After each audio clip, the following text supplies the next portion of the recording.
안녕하십니까. 오늘은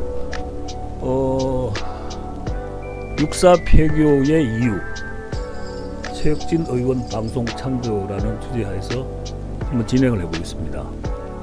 사실 그제 최혁진 의원이란 분 아시죠? 뭐 유튜브 방송에 나와 그동안 열린공감TV 등과 협업하면서 조사한 내용을 공개했는데 내용이 상당히 충격적입니다.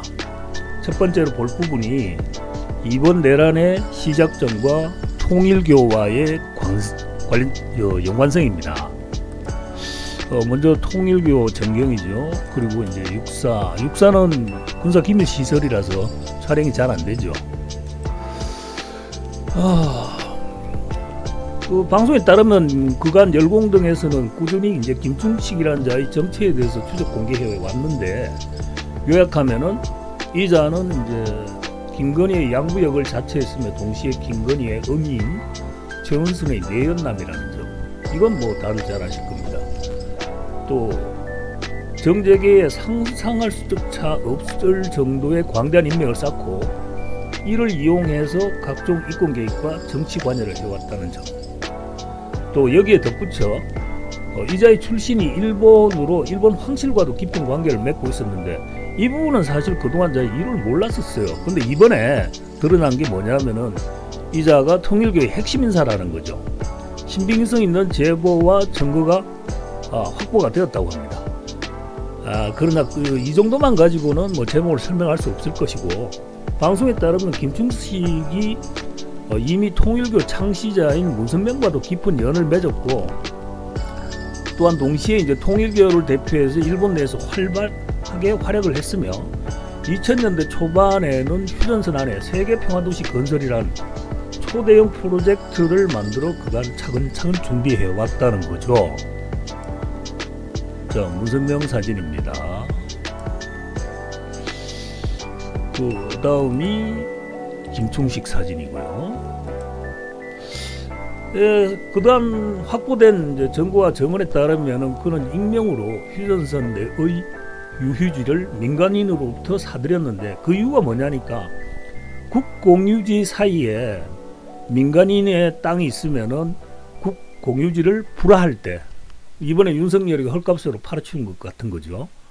최우선권을 얻어서 아주 저렴하게 매입할 자격이 있다고 합니다. 나 이런 거 처음 들었는데, 하여튼 간에 이제 그 김충식은 20여 년 전부터 이 계획의 달성을 위해 여러 방면으로 노력해 왔으며, 그 와중에 이번 내란의 주변격이자 설계자인 노상원을 만나게 됩니다. 노상원 한번 보시죠. 잘생겼어요. 노상원은 당시 진급에 문제가 있었는데 이를 극복하기 위해 해외 유학을 결심했고, 이 문제에 김충식이 관여하면서 노상원이 이제 그 선발이 돼서 국비로 이제 유학을 떠나게 됐는데, 좀 뜻밖인 것은 뭐냐면은 국비 지원이 되지 않는 일본의 한 대학을 선택하게 되었다는 건데, 요는 김충식이 노상원의 모든 학자금과 체제비 등등을 해결해 주었다는 거죠. 한편으로 이제 노상원 동기들 정언에 따르면은 노상원이 부일 후에 사람이 급변하기 시작했는데, 이때부터 뭐 추스림이 뭐 이상한 그 뭡니까 방 같은 거 그런 거 쓰고 기괴한 신앙관을 갖게 되었다고 합니다. 열공TV 등이 이제 그 대학을 알아본 바 놀랍게도 이 대학은 통일교가 재단이라고 합니다. 놀랍죠? 통일교 재단에 노상원이 대학을 다녔다. 그러면서 기괴한 신앙관을 가졌다. 하여간 그 이후에 노상원은 성진 가도를 달리기 시작했는데, 내란 직후 나온 증언 중 여러분들도 아마 기억을 하실 거예요.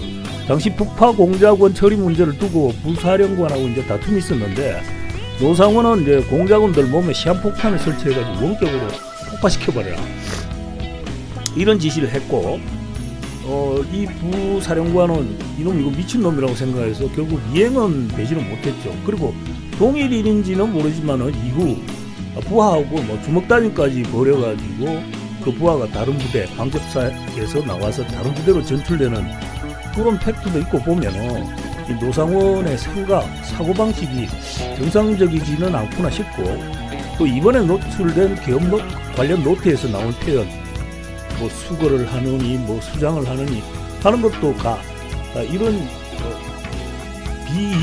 비정상적인 정신세계하고도 정신세계의 연장선상에 있을지도 모른다는 생각입니다. 다시 시계를 돌려가지고 노상원이 방첨사를 접수하기 전 그 뒤를 봐준 세력들이 있었는데 그 중에 하나가 바로 퇴역한 장성들 중 후보적 성향을 띤 자들의 모임 성우회라고 합니다. 그리고 이 성우회 구성원들의 상당수가 박정희의 군부 쿠데타 세력 또는 전두환 일당의 수족이었던 자들이라고 하는데요. 정확하지는 않지만 이들에 의해 이번 계엄의 모태가 되는 책자까지 만들어졌다고 합니다. 그거는 방송을 통해서 한번 확인해 보십시오. 즉 이는 이번 내란의 시작점이 우리가 아는 윤석열이 아닐 수도 있다는 점을 시사하고 있습니다. 여기에서 우리는 두 가지 큰 물줄기를 생각해 볼 수 있는데, 첫 번째 하나가 세계 평화도시 건설과 이 땅의 신정 일치의 정권과 사회 시스템을 만들어 통일교 세상을 만들겠다는 그런 목표를 이루기 위한 도구로서 어떤 독재자나 그의 그 독재자와 같은 행동을 할 수 있는 칼이 필요했다는 것이고, 다른 줄기는 아직도 정권 찬탈로 얻어서 향유했던 그런 화려한 시절을 잊지 못하는 두 번의 쿠데타에 속해 있던 잔존 세력들이 있었다는 거죠. 다시 풀어 이야기하자면 이번 내란은 윤석열의 허황된 공명심과 요녀에게 홀린 그런 독단적 선택은 표면적일 것이고, 사실 그 속을 들여다보면 윤석열 등도 이 큰 그림 속에 하나의 풍경에 지나지 않을까 하는 생각이 듭니다. 자, 이걸 보면 이제 육사 폐괴의 절대적인 타당성, 정당성이 나오는 거죠. 개인적인 생각입니다. 피는 바뀔 수가 없으니까 결국 내란과 쿠데타의 유전자는 어떻게든 유전이 될 수밖에 없으며, 이를 자극하는 가장 큰 원인자는 군부에 대한 통제권이라고 봅니다. 따라서 군부를 쥐락펴락하는 자들은 항상 피 속에 떠도는 이 권력의 염원을 지울 수가 없고, 이런 그 계기만 마련되면 국가를 위한다든지 또는 뭐 혼탁한 정치와 사회를 정화해서 민족 정기를 회복한다는 등 이거 쿠데타하는 놈들 늘 내세우는 말이죠. 앞서 언제든지 발현될 수 있다고 봐야 합니다. 여러분도 혹시 학풍이라는 이야기 들어봤습니까? 이거 뭐 한 번으로 이야기는 어려운데 쉽게 이야기하자면 어느 학교도 그 학교 고유의 문화라든지 정서가 있는데 이런 걸 통틀어서 학풍이라고 이야기를 할 수 있는 거죠. 그런 측면에서 본다면은 육사의 학풍은 겉으로는 보국 위민이지만 이를 위해서는 언제든지 내가 총칼을 들고 이 땅의 혼탁함을 어떤 희생을 치르든 쓸어버려도 좋다는 위험한 인식을 같이 품고 있는 거죠. 아주 위험한 학풍입니다. 오래전에 저도 난 기억이지만은 육사에 입교를 하게 되면은 어느 누군가는 항상 이런 이야기를 했다고 해요. 너희들 중에 장래 이 땅의 영도자가 나올 것이다. 이거 얼마나 오만방자하고 방약무익한 언행이며 이는 그간의 역사를 통해 충분히 입증이 됐죠. 이 두 사람 아마 기억하실 겁니다. 박정희를 필두로 한 쿠데타 세력 그리고 당시 이들의 후획격인 하나회와 윤필용 사건, 그리고 하나와의 정통 멤버인 전두환과 노태우 일당들, 그죠? 그리고 이들이 세력한 후 외부에서 재결집한 성우회 등등 그 더러운 유전자의 뿌리는 우리 사회 곳곳에 깊숙이도 자리 잡고 있고, 이들의 입김은 육사의 교육체계 내에 항상 스며들어 모습만 바꾼 하나회와 쿠데타 세력을 양성하고 있었다고 해도 과언이 아닐 겁니다. 박근혜 탄핵 당시에도 방첨사 사령관이 계엄을 획책했고 그 모태는 노상원에게서도 발견되는 성우회의 책자라고 합니다. 그리고 이번 내란 주동자와 부하 내동자들의 면모를 한번 보십시오. 하나같이 육사 출신입니다. 그리고 이들의 명령을 듣지 않고 항명했던 그 충성스러운 군인들은 비육사 출신들이에요. 이것만 봐도 육사가 이 땅에서 사라져야 할 이유는 충분히 있다고 봐야 되지 않겠습니까? 여러분들은 어떻게 생각하십니까? 이와 관련해서 또 한 가지 이제 제기하고 싶은 문제는 뭐냐면 김재규 장관의 사면 복권 문제입니다. 뭐 늦은 감은 있지만 현재 재심이 이루어지고 있다고 한다는데 그 결과는 뭐 보나마나 강압적인 수사에 의한 허위 자백 정도에 대한 면책일 것이고 내란의 수괴를 착살한 죄는 여전히 국가와 원수를 해한 제목으로 격화되어 벗어날 수가 없다는 것일 겁니다. 여기서 한번 생각해 보십시오. 만약 박정희 쿠데타 상황에서 누군가 그를 죽였다면 또 살인죄입니까? 전두환은 어떻습니까? 윤석열하고 여인영 등등은 굳이 뭐 잡아서 군중들 앞에 총살을 했다면 모를까? 그냥 두면은 분명히 쿠데타의 성공은 명확관화했고 그로 인해 수많은 억울한 죽음을 살창할 수 있는 수많은 억울한 죽음을 생각하면 우연이든 의도적이든 살인이 아닌 구국의 거사로 봐야 되지 않겠냐는 게 제 생각입니다. 다소 엉뚱한 예가 될지 모르지만 만약에 이게 살인죄가 된다면 우리 왜 안중근하고 윤봉길 의사는 왜 우리 위인으로 숭상합니까?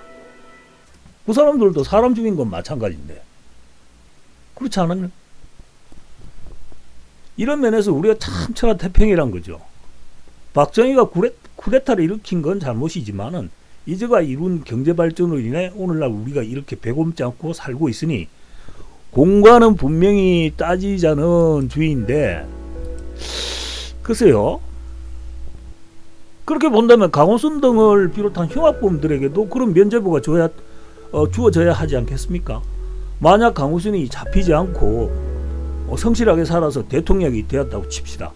그리고 그가 이룬 업적들로 인해 가지고 노벨 평화상까지 받고 그렇게 퇴임을 했는데 나중에 알고 보니까 이거 여자들 약한 여자들만 강간하고 죽인 연쇄살인범이다 이거지. 그럼 이때도 그러면 공과를 따지자는 겁니까? 잘한 게 더 많으니까 면죄부 주자고 그런 이야기가 나올 수 있겠어요? 박정희는 여대생 품 안에서 총 맞아 죽었어요. 그 얼마나 창피한 광경입니까? 그리고 아직도 정사로 등재되고 있지 못한 사실들이 많은데 박정희가 수립했다고 뭐 칭송하는 경제개발 5개년 계획 같은 이런 정책들은 그 이전 민주정부에서 이미 다 검토되고 수립되었던 정책을 이 양반이 그냥 정권 찬탈하면서 그냥 베껴와가지고 자기 걸로 그냥 탈바꿈시킨 것에 불과합니다. 그리고 그 추종자들이 이걸 갖다 역사적 팩트로 박제를 시켜버렸죠. 그리고 또 이런 그 작태로 인한 또 다른 결과가 뭡니까? 박근혜란 인간의 대통령 선출입니다. 그거 잘한 겁니까? 지금 우리 필리핀 보고 욕하죠. 부패와 독재의 상징인 마르코스의 아들이 대통령이 됐다고 그랬잖아요. 대통령이 됐다고 후진국이라고 그러잖아. 우리는 뭐가 다릅니까? 우린 더 하지. 안 그래요? 자, 이 대목에서 이제 김재규 장군의 사면 복권에 대한 딜레마가 생기는 거죠. 만약 김재규 장군의 거사 자체를 정당하게 본다면 박정희의 모든 유산은 쓰레기가 됩니다. 그리고 그런 쓰레기 더미에 기생해서 이 사회를 좀먹던 기득권층의 일거몰락이라는 결과를 가져올 것이고, 그러나 이게 과연 가능할까? 아마 내가 살아있는 동안에도 못 볼 것이고 영원히 매듭을 지울 수 없는 숙제일 수도 있습니다. 하지만 방법이 있죠. 그게 뭐냐? 바로 쿠데타의 유전자 싹을 아예 잘라버리는 것이고 그것이 바로 육사의 폐교라는 결론입니다. 변방의 북소리 같은 저희 허접한 유튜브에 누가 귀를 기울이겠냐마는 한간에 이제 잠시나마 육사 폐교론이 등장했고 이거는 곧 나와 같은 생각을 정치권 누군가도 그리고 어느 정도 이 사회에도 좀 퍼졌다는 뜻이니까 아직은 그리 절망적이지는 않다고 봅니다. 그리고 통일교의 이러한 수작이 어느 정도 보고되었으니까 이재명이 통일교 해산에 대한 언급도 했으리라고 봅니다. 자, 우리 이번 기회를 빌어가지고 두 번 다시 이 칼에 총칼 든 자들이나 신을 앞세워 혹세무민하는 무당들이 군림할 여지를 줘서는 안 될 겁니다. 우리 모두 정신 차립시다. 감사합니다.